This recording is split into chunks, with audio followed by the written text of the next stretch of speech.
Assalamualaikum warahmatullahi wabarakatuh. Alhamdulillah, salatu wassalamu ala rasulillah man tabi'ahum malah. Rabbi shrah li sadri yassir li amri wahlul 'uqdatam min lisani yafqahu qawli.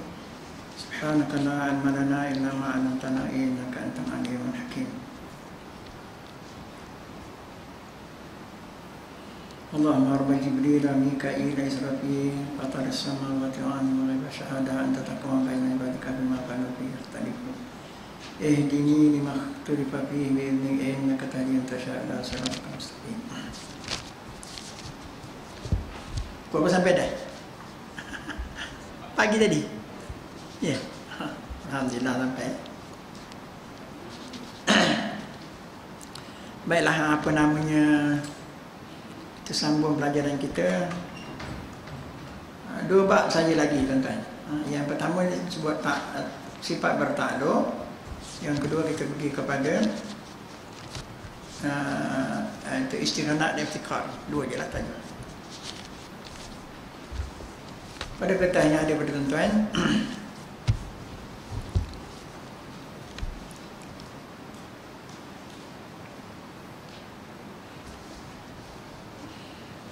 Bismillahirrahmanirrahim. Sifat yang bertakluk adalah sifat yang punya takluk itu 6 sifat.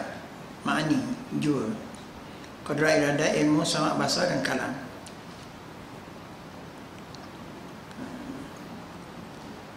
Dan kalam, sifat-sifat yang tersebut itu selain daripada berdiri ia pada zat yang melampaui kepada yang lain. Adapun sifat hayat, maka ia tiada bertakluk kerana hayat tiada melampaui ke lain daripada dirinya, menjadi syarat pada akal bagi sifat ma'ani.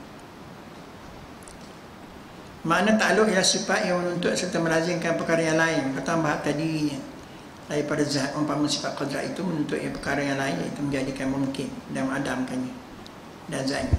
Makna mungkin itu perkara yang harus adanya dan harus tiadanya, berubah-ubah.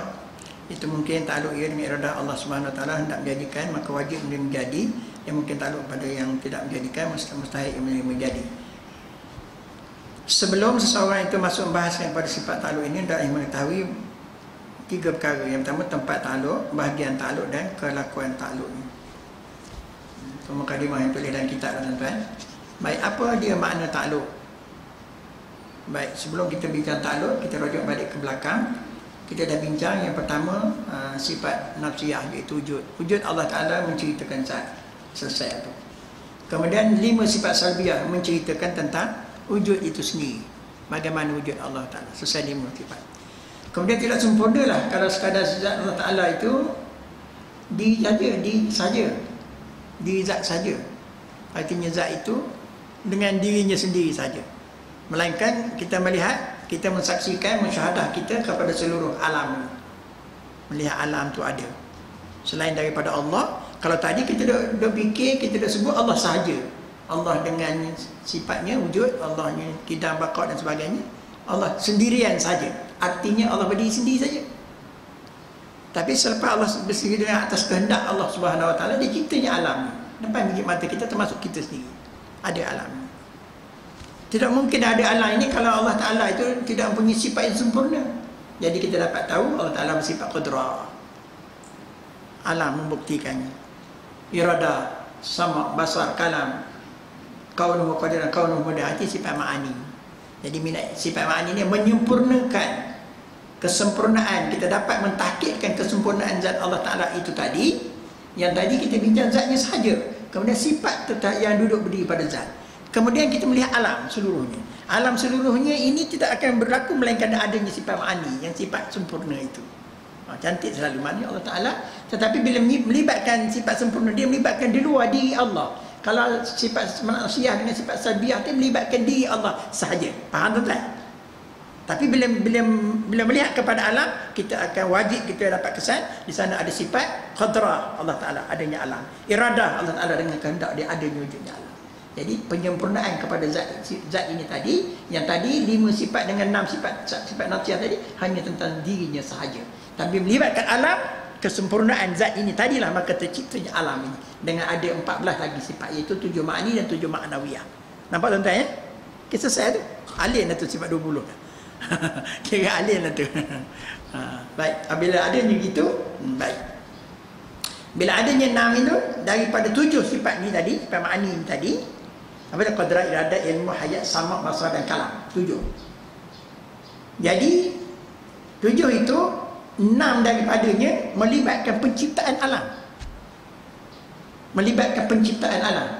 Dengan qadrah lah maka nyata kewujudan kebesaran Allah Ta'ala. Kalau Allah lemah, tak mungkin ada alam. Kerana berkehendaklah maka adanya alam ini. Kerana mengetahuilah maka adanya alam ini. Kerana berilmu lah Allah Ta'ala mengadakan alam ini.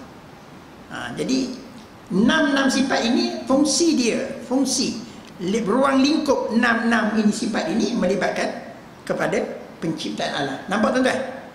Mana ini satu bidang tugas zat Allah Ta'ala melampaui, tidak berbincang diri dia saja, tapi dia melibatkan pembincangan kepada yang luar daripada diri, iaitu alam yang diciptakannya. Okey, setakat itu boleh faham tuan-tuan? Mana yang dimaksudkan takluk itu sama juga. Kenapa dia kalau Portugis menakluki Melaka? Kerana Portugis tidak sekadar di Portugal sahaja, tapi dia keluar daripada Portugal, dia pergi kepada Melaka lah. Artinya kalau dia sekadar di Portugalnya, artinya dia sifat nafsiah dengan sifat salbiah sahaja. Tapi bila dia keluar ke Melaka, menjajah Melaka, maka itu digelar menakluki Melaka. Jadi kalau zat Allah Ta'ala semata bincangkan dirinya saja dengan nafsiah, dengan salbiahnya, maknanya khas untuk diri dia saja, tidak melampaui. Tapi bila dia pergi mencipta alam, sesuatu yang di luar di zat Allah Ta'ala, itu hamba, penciptaan makhluk seluruhnya, maka itu digelar takluk. Maknanya ruang lingkup bidang kuasa sifat ma'ani itu tadi. Cuma yang terlibatnya sifat yang benar-benar yang terlibat dengan direct secara penciptaan makhluk ni ialah 6 sifat saja. Sebab sifat hayat tak masuk. Kenapa? Sifat hayat ni dia pada dirinya saja. Cuma dengan ada sifat hayat lah maka adanya qadrah. Dengan sifat hayat maka ada iradah. Dengan sifat hayat lah ada di sifat syarat. Saya dah sebut banyak kali tu, kena takik tu. Cuma sifat hayat dia berhenti atas dirinya sahaja. Cuma kerana hidup maka dia berkuasa, terciptanya alam. Kerana hidup dia berkehendak, terciptanya alam. Dia dengan itu dia berkalam, berkata-kata, sama, basar dan sebagainya, maka tercipta alam. Sebab itu ulama bagikan sifat takluk hanya 6 sahaja. Daripada 7 sifat mani, petik 6, tinggal 1 yang tidak termasuk dalam sifat takluk. Okey, saudara kita ni boleh faham? Anak Ustaz Mubin nampak tak? Artinya itu dikatakan takluk, melampaui pada diri dia. Sifat nafsiyah sama sifat mani, sifat nafsiyah sama dengan sifat salbiah hanya untuk zat saja. Gitu. Sebab itu Ustaz nama kita ruang lingkup tugas sifat. Maknanya yang melibatkan penciptaan alam itu luar daripada diri dia, di sana ada 6 sifat.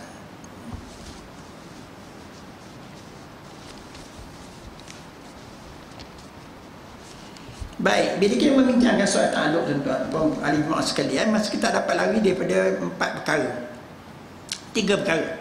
Tempat takluk, kelakuan takluk dan bahagian takluk. Itu kita tengok satu-satu. Ini di antara mata pelajaran yang payah dalam tauhid ni. Walaupun perbincangan itu berbentuk tidak fardu ain sangat ni. Dia lebih menyifatkan sebagai fardu kifayah lah. Tapi kita dah belajar, kalau tak reti tu sedap juga. Tapi tidak sampai. Kalau sekali bodoh sangat takluk ni, tak jadi dosa lah tuan-tuan. Tak reti betul kawan. Tambah reti-reti. Takluk tak apa benda. Tak apa. Dia tidak batas fardu ain. Dia fardu kifayah. Tapi kita dah ngaji tak nak bodoh pula dah. Nak jadi juga. Okey. Tak susah mana juga tuan-tuan. Nampak ayat? Apa mana takluk? Melampaui daripada dirinya. Kemudian dalam kitab dia tak bahas, dia kita takluk gitu je lah.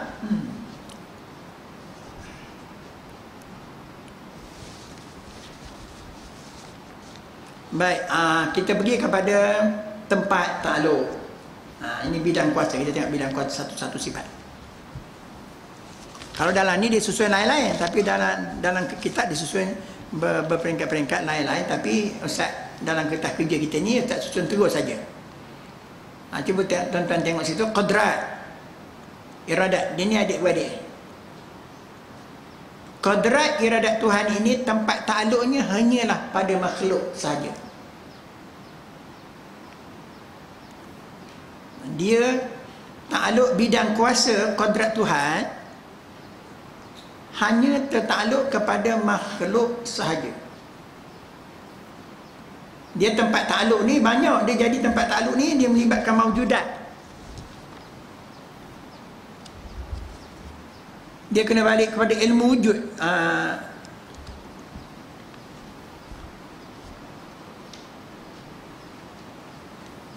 Balik ke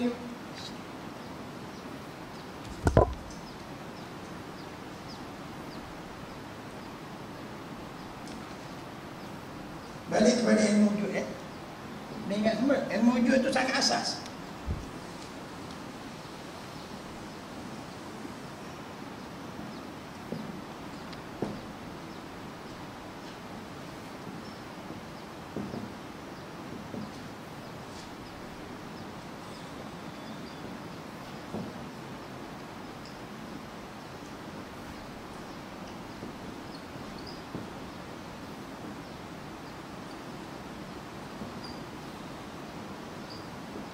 Ingat balik lah tu.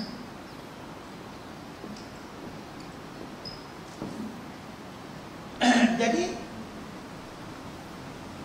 ini ilmu wujud, kita tahu yang wujud dalam mawujud ini je lah. Mana ada lain. Ini wajib menuju, ingat melibatkan diri Allah Ta'ala, sifat amal dan sebagainya. Mungkin wujud melibatkan alam yang dicipta oleh Allah Subhanahu Wa Ta'ala, ghairullah, masuk juga alam mulia maupun alam sufla. Kemudian mustahil wujud ni sebenarnya tidak wujud. Saya kubari ke Tuhan yang lain, Tuhan yang panggil saya kubari. Sebenarnya tidak ada. Tapi kita masuk dalam kategori saja. Tapi kita tak ada. Jadi bila sebut takluk qadrat dan iradat, dua ini takluk dia ini saja, pada alam saja. Dengan arti kata, bahasa yang mudahnya tuan-tuan, bahawa qadrat dan iradat Tuhan tidak mencipta dirinya sendiri. Tidak mencipta dirinya sendiri. Qadrat Tuhan ini tidak sekali-kali ia mencipta dirinya sendiri. Dia hanya takluk kepada makhluk saja. Dan tidak juga qadrat yang takluk kepada orang tak ada. Ada.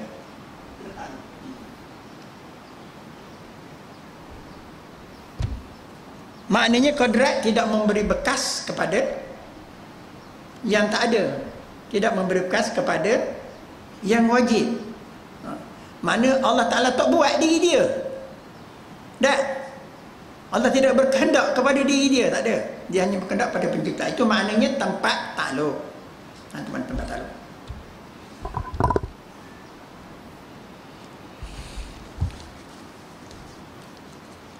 Kemudian jenis takluk. Jenis takluknya qadrat. Jenis takluknya ialah ini tempat, tadi kita punya tempat takluk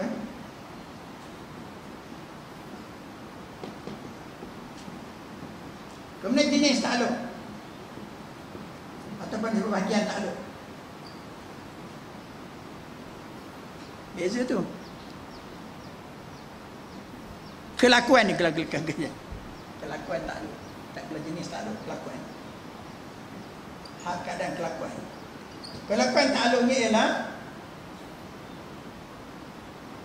qadrat takluknya memberi bekas.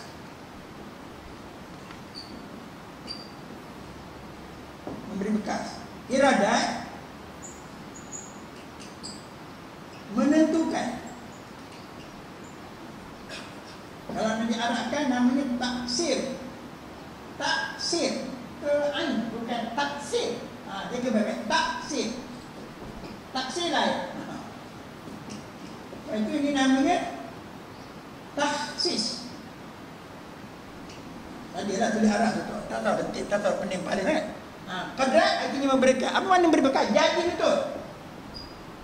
Segala-gala terjadi pada alam ini secara benar jadi, benar-benar berlaku hanyalah memberi bekas qadrat Allah Ta'ala. Iradat menentukan apa-apa yang terjadi ini ditentukan oleh iradat. Sebab qadrat dengan iradat ni kembar siang berdua tu. Dia tak mungkin apa yang ditaksis, apa yang ditentukan oleh iradat, tiba-tiba yang berlaku lain pada iradat. Tak, sama sekali tidak gitu. Artinya muafakat, apa yang ditaksirkan oleh qudrat hakikatnya bertepatan dengan taksis yang ditentukan oleh iradah. Sebab ada ulama dia tak pakai tu. Dia kira taksir memberi bekas qudrat dengan iradat sekaligus saja. Ada setengah ulama ambil tegur saja. Cuma ustaznya tak bezakan. Maknanya iradah menentukan ataupun namanya qudrat menjadi betulkan, iaitu memberi bekas itu. Jadi apa yang berlaku kepada alam ini tuan-tuan memberi bekasnya qudrat Allah Taala, bersetuju dengan ketentuan iradah Allah Taala. Itu maknanya jenis ataupun kelakuan kelakuan takluknya. Kelakuan takluk qudrat dan iradah ya.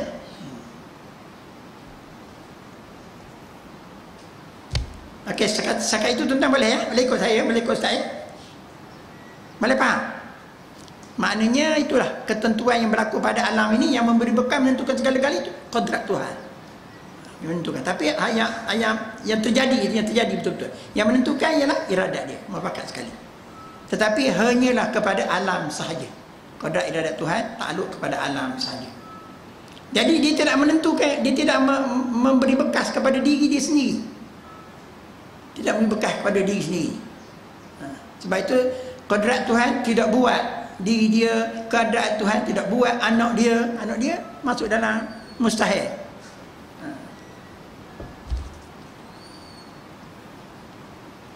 Sebab itu tak boleh kalau orang tanya, boleh ke Tuhan buat anak dia? Kan Tuhan Maha berkuasa. Takkan Tuhan tak berkuasa? Boleh buat tak dia anak dia? Kita kalau jawab, tak boleh, Tuhan tak berkuasa, kita merendahkan Tuhan. Ulama tak setuju cakap gitu. Tak boleh cakap Tuhan tak boleh buat, bukan? Tuhan tidak takluk ia. Bahasa yang dipakai. Ini bahasa usuluddin. Ini bahasa orang berilmu, bahasa ahli akidah. Boleh ke Tuhan buat? Macam tadilah. Maknanya kita bercakap tidak takluk. Boleh ke Tuhan buat muka dia? Tidak takluk. Tidak takluk. Kalau yang kabar tu tak boleh. Tidak takluk dia. Bukan bidang dia. Baik, situ setakat itu ya. Boleh tuan-tuan ya? Baik. Yang ketiga sekalinya rasanya payah sangat. Tak payah manalah. Ada tiga istilah lagi, iaitu bahagian takluk dia. Tuan-tuan, bahagian takluk ni dalam perbincangan kita, yang pertama dia gelar soluhi, yang kedua dia gelar tanjizi. Itu pening kadang-kadang. Apa soluhi? Soluhi ni patut pada azali. Soluhi makna patut. Tanjizi tunai. Patut pada azali. Azali ialah patut pada azali ya. Solehi qadim. Solehi qadim namanya. Solehi maknanya patut, qadim maknanya azali. Tanjizi maknanya tunai. Hadis maknanya makhluk, berlaku pada makhluk. Baik. Contoh apa dia? Kita ambil contoh Abu Lahab lah, senang. Abu Lahab contoh yang mudah. Dari segi solehi qadim, maksud bila? Sebelum Allah ciptakan Abu Lahab. Di mana tu? Di zaman tauhid, di zaman azali, sebelum Rasulullah berdakwah, sebelum belum cipta lagi Abu Lahab tu. Dari segi patutnya pada kuasa Allah Ta'ala dan iradat Allah Ta'ala, patut tak pada Allah Ta'ala untuk dia jadikan Abu Lahab ni kafir, ataupun boleh Allah pilih jadikan dia beriman? Boleh tak tuan-tuan? Boleh tak? Sebelum jadi lagi. Itu maknanya solahi qadim. Mana belum buat lagi. Bila belum buat, maknanya bolehkah Allah Ta'ala kalau dia nak jadi besok, jadikan beriman? Boleh tak? Kalau dia nak jadi kafir, boleh tak? Either one, boleh sahaja. Ini maknanya solahi qadim. Patut pada azali. Allah Maha berkuasa, Allah Maha berkehendak, boleh saja Allah jadikan besok, mana belum buat lagi ni, jadikan dia beriman, jadikan dia kafir, boleh sahaja. Tapi salah satulah, tak boleh jadi dua-dua. Tapi patut tak? Patut belaka. Baik, tiba tak tibanya bila sampai Nabi SAW berdakwah, Abu Lahab pun kufur kepada Allah. Artinya tunailah, patut tadi boleh belaka salah satu, tapi tunailah pada makhluk. Tapi tunailah pada makhluk ini, iaitu kufurlah Abu Lahab. Tunainya kufur. Pada patut tadi boleh saja, tapi tiba-tiba ilmu Allah Ta'ala menentukan tunailah pada hadis, pada makhluk, dia ni jadi orang yang kufur kepada Allah Ta'ala. Jadi patut pada azali boleh saja kufur ataupun beriman. Tetapi bila tanjizi hadis, apa ditunaikan, memberi bekasnya kodrat iradat telah ditentukan oleh ilmu, disetujui oleh iradah kehendaknya, ditetapkan oleh qadrah bahawa Abu Jahal, Abu Lahab adalah kufur kepada Allah. Ini namanya tunai pada makhluk. Nampak tak adalah payah sangat ini tu. Itu dia.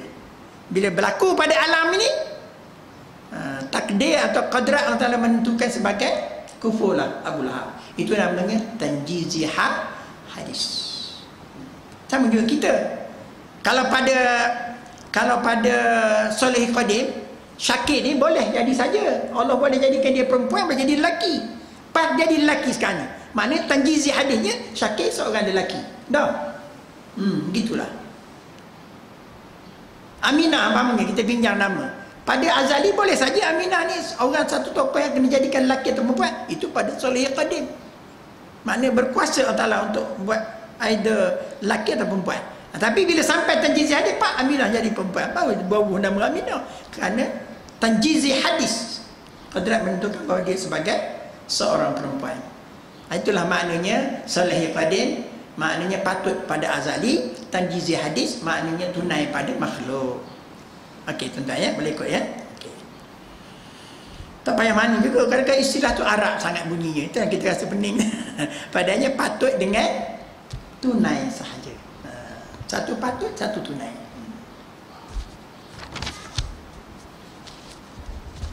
Jadi kalau kita bincang terus kepada takluk qadrat dan iradat, maka takluk ia tiga sahaja tuan-tuan. Artinya soleh qadim, tanjiz hadis, dan ada satu tambahan lain namanya qabdah.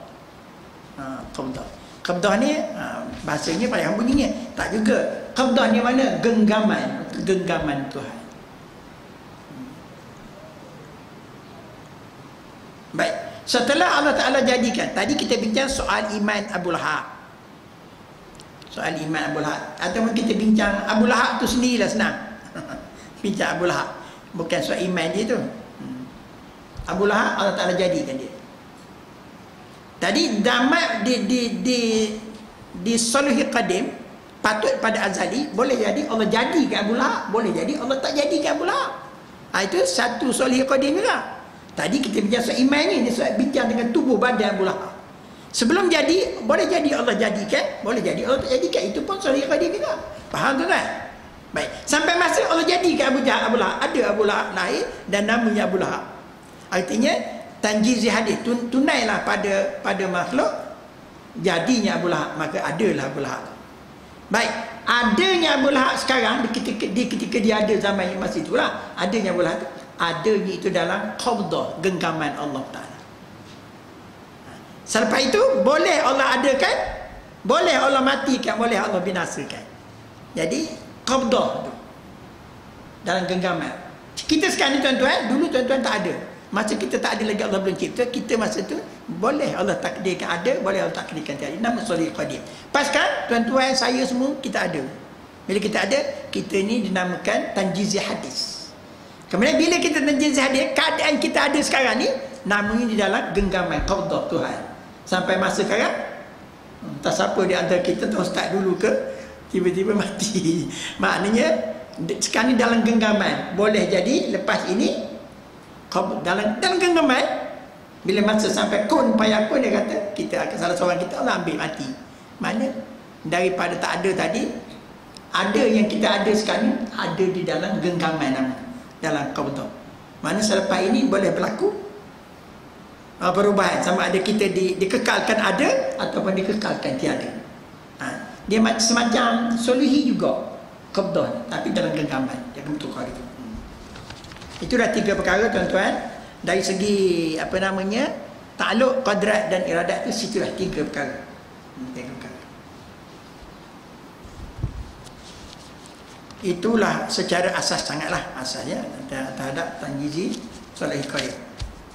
Itu dia bincang takluk, takluk qadrah.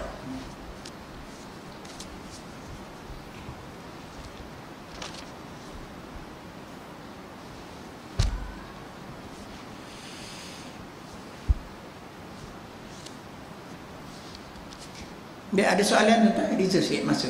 Kalau ada soalan, nak kemas betul-betul ni, benda ni masa payah. Orang yang pernah ngaji pun rasa payah. Kita tak pernah ngaji. Saya, apa dia? Kelakuan taksir memberi bekas. Ni taksir. Taksir.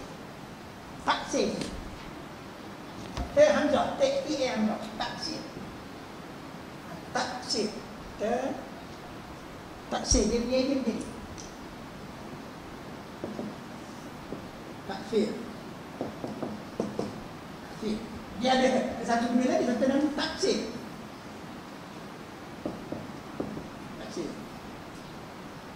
Bukan taksir ni.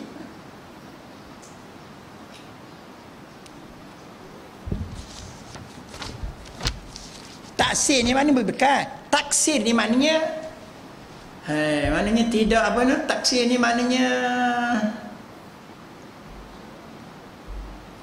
tidak menunaikan tanggungjawab. Faham? Taksir. Awak mampu belajar, awak wajib belajar supaya keluar daripada taklid, supaya mencari dalil-dalil mengenai Allah Ta'ala. Tiba-tiba tak nak belajar.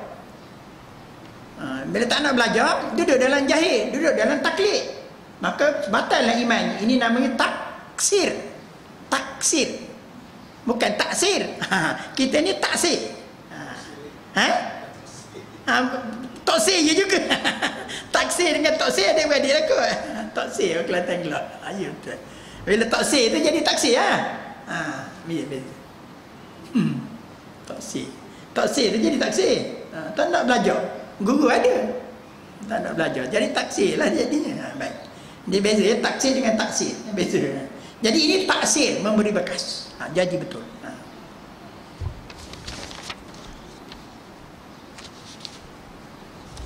Cumanya dalam kitab dia diperbahaskan secara Imam Abu Mansur Al-Maturidi, dia bahas agak detail sikit. Dia buat contoh sini kalau tak baca daripada kitab ni. Kata dia, Salih Qadir patut pada azali Tuhan mengadakan, mentiadakan sesuatu mungkin. Sebelum diadakan, patut mengada, patut dikekalkan tiada. Baik. Tiba-tiba berlaku ada, tunai yang baru itu mengadakan mungkin. Tiba-tiba mungkin tu ada. Jadi namanya tanjizi hadis. Seperti kita tadi lah. Kemudian takluk, tanjizi hadis. Kemudian kata dia, takluk qabdah dalam maksudnya dan timbangan Tuhan, maknanya bahasa jika menghendaki ia, dia kekalkan adanya. Jadi kita ni sekarang dalam qabdah Tuhan, Allah kekalkan kita ada. Faham tak? Selepas ni kan tak siapa boleh diambil je mati. Jadi tunai pula tanjizi hadis. Tanjizi hadis ni benda ditiadakan. Lepas ni kata betul cakap, Allah ambil seorang-seorang daripada kita. Jadi orang tu jadi tanjizi hadis lah dia. Tanjizi hadis mana? Tiadanya. Sekarang dia ada dah. Sekarang ni katalah ada. Si A tu ada. Nak sebut nama kan, aku takut ia jadi. Payah pula jadinya. Tak gede lepas ni sekarang ada yang tak ada. Jadi tanjizi hadisnya ditiadakan. Sekarang ni kita semua ada kita ni dalam qabdah, dalam genggaman qadrat iradat Tuhan. Qabdah bukan qabdah apa, genggaman qadrat iradat Tuhan. Jadi kata dia apa namanya, Syekh Abu Hasan Asy'ari, dia 3 bahagian takluk. Kata dia tambah lagi. Di sana ada qabdah ya, bukan Abu Mansur Al-Maturidi, Abu Mansur Al-Maturidi 3, Abu Hasan Asy'ari punya terbalik saya cakap. Baik, Salih Qadim kata dia patut pada azali Tuhan mengadakan atau mentiadakan. sampai qabdah salihi qadir. Seperti Zaid dahulunya daripada ada dalam genggaman Tuhan, mengadakan dia akan genggam dan mengekalkan tiada. Jadi ada terus ada, malah jadi diteruskan tiada. Tak buat lama. Kemudian berlaku tanjiz hadis. Kemudian Tuhan diadakan Tuhan, Allah Taala adakan Zaid, maka itu tanjiz hadis lah. Ada Zaid, ada Abu Lahab tadi, tunailah adanya. Kemudian qabdah tanjiz hadis. Jadi